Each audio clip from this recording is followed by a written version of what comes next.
Ukraine ने क्या तबाह कर दिया है रूस का सुरक्षा कवच S-500। जानेंगे क्या है मामला। तो वहीं दूसरी तरफ अचानक से जिनपिंग को भारत और भारत के पंचशील समझौते की याद आई है। जियोपॉलिटिक्स में बहुत कुछ चल रहा है, हमेशा की तरह जानने को मिलेगा बहुत कुछ। आइए जानते हैं इन खबरों को विस्तार से। यूक्रेन की सेना ने अमेरिका से मिली आर्मी टैक्टिकल मिसाइल सिस्टम का इस्तेमाल करके रूस के अत्याधुनिक S-500 वायु रक्षा प्रणाली को कथित तौर पर निशाना बनाया है। न्यूज वीक की रिपोर्ट के अनुसार यूक्रेन के पत्रकार का कहना है कि रूसी S-500 वायु रक्षा प्रणाली को ATACMS क्लस्टर मिसाइलों ने नष्ट कर दिया है। नई इस एक मिसाइल की लागत $600 मिलियन यानी कि करीब 5,000 करोड़ रुपए है। भारत में उन्होंने ये नहीं बताया कि इस सिस्टम को कथित तौर पर कहां नष्ट किया गया है। यूक्रेन की सैन्य खुफिया एजेंसी के प्रमुख लेफ्टिनेंट जनरल किरिलो बुडानोव ने 12 जून को बताया था कि रूस ने क्रीमिया में S-500 anti aircraft missile system के घटक रखे हैं। इस महीने के शुरुआत में एक विशेषज्ञ ने कहा था कि रूस के पास 4 S-500 हो सकते हैं। S-500 सतह से हवा में मार करने वाली मिसाइल प्रणाली है। पूर्व रूसी रक्षा मंत्री सर्गेई शोइगु ने अप्रैल में कहा था कि ASS के पहले नमूने इस साल सैनिकों को दिए जाएंगे। न्यूज वीक ने लंदन में स्थित royal United services institute think tank के रिसर्च फेलो सिद्धार्थ कौशल के हवाले से कहा कि रूस के पास फिलहाल एक एक्टिव S-500 रेजिमेंट है। हाल के हफ्तों में यूक्रेनी सेना ने रूस की वायु रक्षा प्रणालियों पर हमले बढ़ा दिए हैं। अमेरिका स्थित स्वतंत्र think tank institute for the study of war ने 13 जून यूक्रेन में संघर्ष का विश्लेषण करते हुए कहा कि कीव सिस्टम को कमजोर करने के उद्देश्य से प्रयास कर रहा है। ISW में कहा गया कि यूक्रेन की सेना F-16 फाइटर एयरक्राफ्ट मिलने से पहले रूसी वायु रक्षा प्रणाली को सक्रिय रूप से कमजोर करने की कोशिश कर सकती है ताकि भविष्य में फ्रंट लाइन क्षेत्रों के करीब हवाई हमले के लिए परिस्थितियों को तैयार किया जा सके। थिंक टैंक ने कहा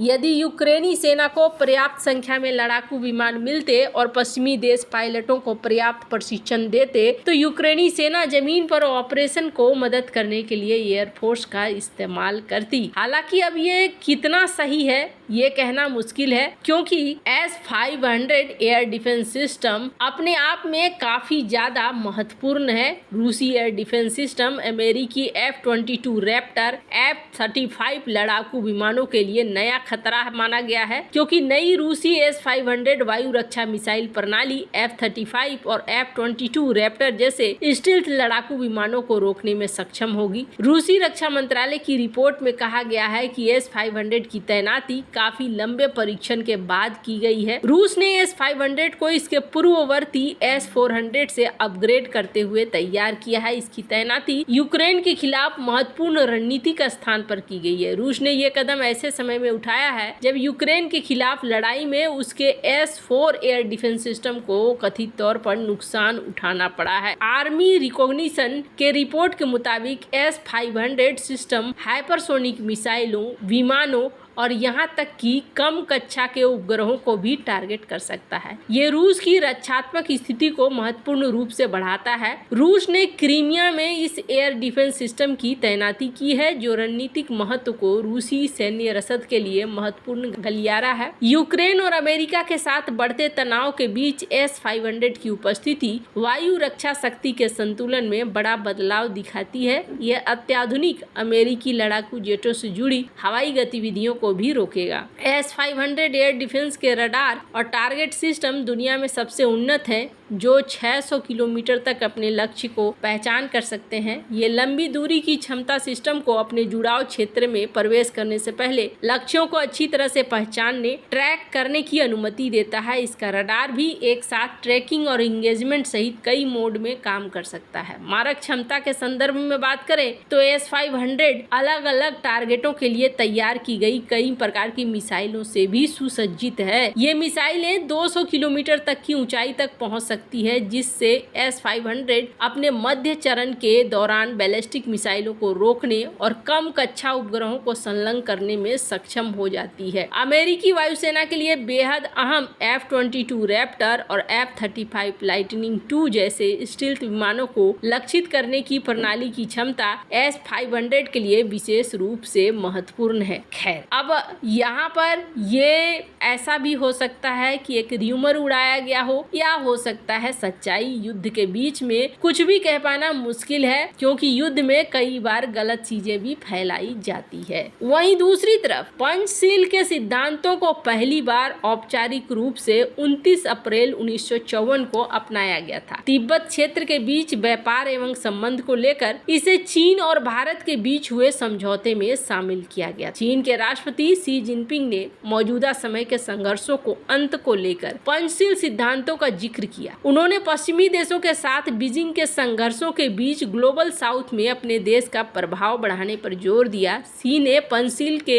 सिद्धांतों की स्थापना की 17वीं वर्षगांठ के अवसर पर इस सम्मेलन पर टिप्पणी की। शी जिनपिंग ने कहा कि शांतिपूर्ण सह अस्तित्व के 5 सिद्धांतों ने समय की मांग को पूरा किया है। इनकी शुरुआत ऐतिहासिक घटनाक्रम का हिस्सा रहा है। अतीत में चीनी नेतृत्व पहली बार 5 सिद्धांतों को अपनाने की ओर बढ़ा। शी जिनपिंग ने सम्मेलन में कहा कि उन्होंने चीन भारत चीन म्यांमार संयुक्त वक्तव्यों में 5 सिद्धांतों को शामिल किया था। इन वक्तव्यों में 5 सिद्धांतों को द्विपक्षीय संबंधों के लिए बुनियादी मानदंड बनाने का आह्वान किया गया। इस सम्मेलन में श्रीलंका के पूर्व राष्ट्रपति महिंद्रा राजपक्षे समेत चीन के करीबी देशों के नेता और अधिकारी शरीक हुए थे। शी ने अपने संबोधन में कहा कि शांतिपूर्ण सह अस्तित्व के लिए 5 सिद्धांतों की शुरुआत एशिया में हुई, लेकिन जल्द ही ये विश्व मंच पर छा गए। उन्होंने कहा कि 1955 में बाडुंग सम्मेलन में 20 से अधिक एशियाई और अफ्रीकी देशों ने भाग लिया था।